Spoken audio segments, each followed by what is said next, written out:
Howdy, howdy, fellas. Got a World of Warships Legends match today, and the Victoria, the current campaign ship, is kind of a early look commentary, build, selection, whatever. You saw it there for a split second. At this point I'd only played one match in the Victoria. It was pretty mediocre. Actually, it was I won't say it was full dumpster tier, but it was pretty bad. It was a legendary tier match on Atlantic where nobody spotted. But I had kind of been running a bit of a, yeah, look at that reload, a bit of a more traditional style build, accuracy, range, fight fire with fire. I imagine that as a fine build. The match was pretty bad, but it also just felt boring to me. It felt like every other battleship I've ever played, and the Ready Rack felt more like compensating for the low alpha and lower caliber of the guns rather than providing anything really spicy. But I've seen people talking about this build, and also obviously it's one of the things you can do. More or less max reload. Yeah, borderline meme build, like brawler, crisscross. Because I do actually, based on that experience, think that the HE on this thing is actually halfway decent. So probably crisscross over drill bits to keep the speed up a little bit, and then I'm going to be using HE a little bit. So I'm not all in on the AP. On second thought, both for the shell swap, but more reload. The unique skill that has a like a stacking reload buff, also a little bit of dispersion, and then the unique legendary skill, which pops you over to limited damage cons, pushes out a little bit of the range again that you lose from brawler. Uh, I am so tempted to just max rank this guy because that fourth row unique skill and the legendary skill being maxed, I think will push this thing even more up. This is definitely a ship and a build, a commander that I think those final rows matter. Like a lot of ships, it's like, the fourth row is whatever. Or sorry, a lot of commanders, the fourth row is kind of whatever. I think it's a really good skill if you're leaning into it.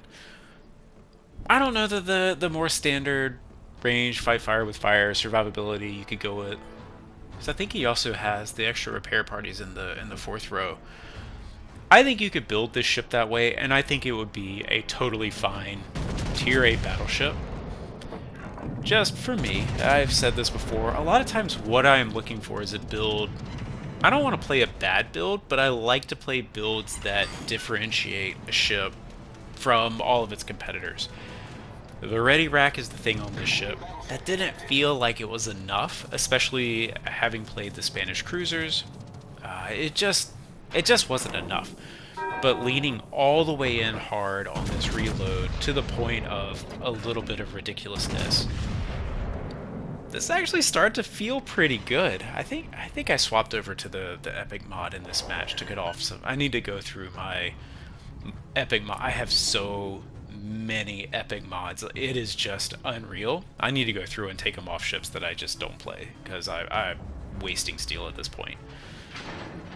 Anyway, yeah, so we've set some fires on that Constellation. He was angled enough, couldn't quite get the bite, don't quite have the angle, that's fine. Spotter playing reload on the Tirpitz. You can see like a 10k salvo. Fine, not amazing. Another that's about 10k-ish. Maybe a little less. That's what I was feeling with the accuracy build. It was more accurate, but not enough so that... Oh gosh, what am I going to shoot? Not enough so that it felt really worth it. And I'm sure that over time you would start to see... Oh yeah, I got a Citadel. You would start to see more benefit from it if you got enough salvos, and yeah, you'll see the accuracy benefits. You have to. It just wasn't fun. I didn't feel any enjoyment playing that build. But on this one, where I'm taking these pot shots, getting 18 shells out, and then getting 18 more out about a little over 20 seconds later, alright, this starts to feel fun. Setting the fires. I'm telling you, the HE on this thing is with the Ready Rack. Per shell, it's nothing special. But the fact that you get 18 shells on target in about 3 seconds is actually pretty nice, and you can set some pretty consistent fires.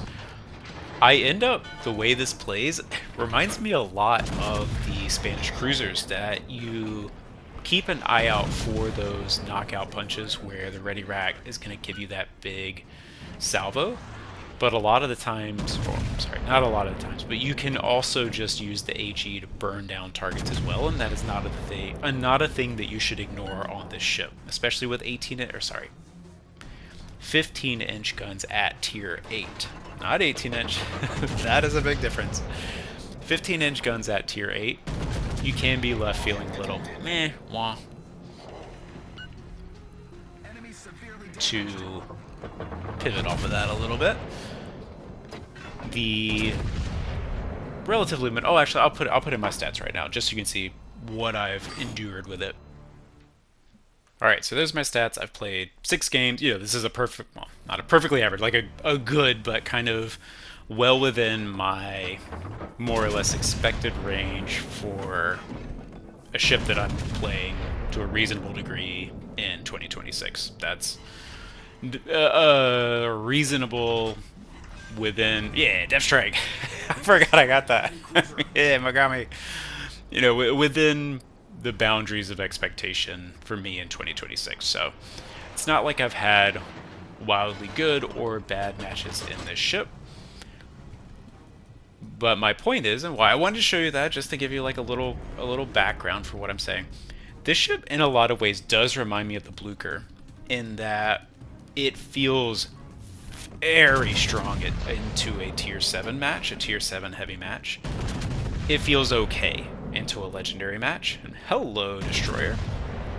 And that reminds me of the Blucher. The Blucher, I felt the same way. It's like, you put me in a Blucher in a tier 7 match, and I'm like, I'm about to be top of this scoreboard, no doubt. Legendary heavy match, especially with a bunch of battleships, not quite the same guarantee. This is similar. This is similar. I think I've certainly done better in this thus far than in the Blucher, but I just had some really bad matchmaking luck in the Blucher, so I don't know that that's really, like, that relevant. I enjoyed this more than the Blucher thus far, and I actually really don't enjoy tier 8 battleships as a whole. That's tier 7 and 8 battleships I kind of struggled with in general on average. Even some of the best, like, I just don't enjoy that much. This one was fun. That very first match notwithstanding, but especially with this reload build, it's pretty fun. I thought I wouldn't like the limited damage cons, but 4 is fine. 3 I think is a little too few, but 4 felt alright. Again, admittedly only 5 matches played with this version. 4 was alright. I wasn't missing it too much, so that's kind of cool. Another note on the ship, you can see I've taken a little bit of fire here. Well, and actual fire. I'm at half health. This thing does not have a lot of health, and the heals are quite bad, which is actually another reason that I'm not sure that the extra heals from the 4th row skill, on one hand, and this is always the debate, you can make the argument that you need them more because the health is so low, you need to heal back. You could also make the argument that the actual value you get out of those heals, because they're not that good, is worse than average. So I don't know. For me, again, in an effort to differentiate the ship, I'm going with that unique skill. That's fun. It's fun. It's fun. So, and you know, who doesn't like more damage? We got a D7P. I swear, I cannot shoot this ship. I don't know. I know it's got like some of the plating that can bounce. I swear every time I shoot it, it's just over pins and bounces everywhere. And if I'm in it, I just take citadels and full pins from everything. So, whatever. Forgive me. Forgive me for just missing all these shots. Every time, I'm like, I just can't hit this thing. Here's an instance where the limited damage cons kind of help me out. They're up a little bit faster, and even though this guy is successfully dropping me for fires, I managed to damage con him like twice in a row in pretty quick succession, and I managed to survive here, even with the lower health. You know, fires are percentage health, so the actual drop damage, overpens, the actual drop damage, oh, that was better. Sorry, what am I saying? The actual drop damage is going to be the same, but the fire damage is going to be relatively lower. That's nice. Yeah, I will say, I don't think this ship is going to be... I've heard people say that this build is broken. I don't know. Like, jury's out. I think it's still got drawbacks. The shell alpha is relatively low. If you face a lot of overmatchable ships, I definitely got Citadel through the stern in... I can't remember if it was that first match or in another match. Maybe it was one of the other match that I lost. I remember just I got Citadel straight through the stern by Musashi. Ooh, yeah, that's good. What was I saying? I've heard people say the build's broken. Hey, my last one, 107 health. Jury's out. We'll see.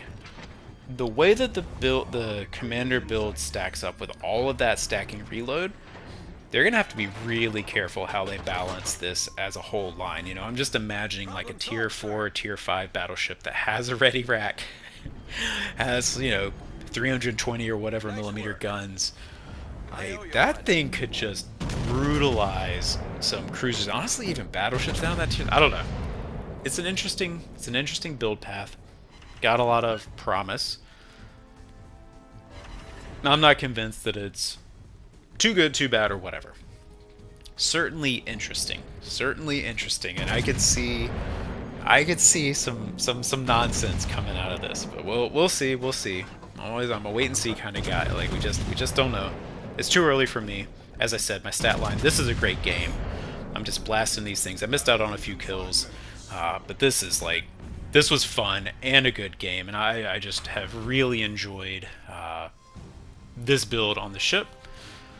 We get 232, almost 233,000, and 3.8k and a tier 8 BB. Yes, please. GG.